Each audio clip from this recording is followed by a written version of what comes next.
Now to the Russian invasion. Ukraine has united Texas Democrats and Texas Republicans. State lawmakers want to punish Russia by withdrawing any financial investments that our state has in that country. This is a bipartisan effort in Austin, led in the House by State Rep. Rafael Anchia, a Dallas Democrat.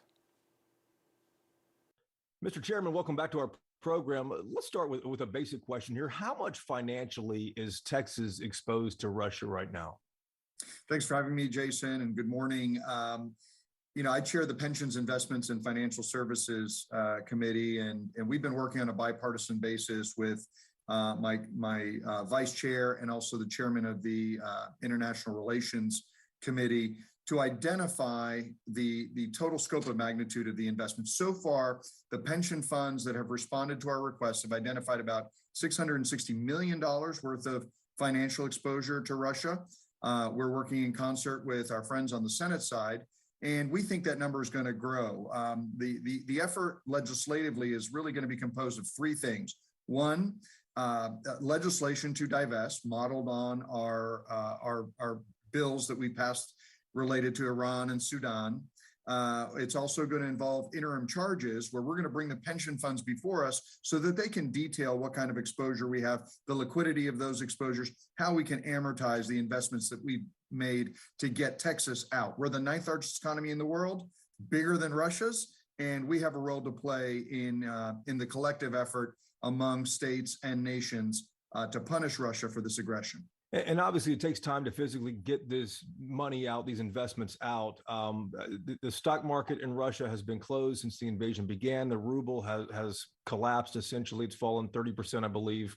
Is it too late to get this money out? Is Texas going to take a loss on this?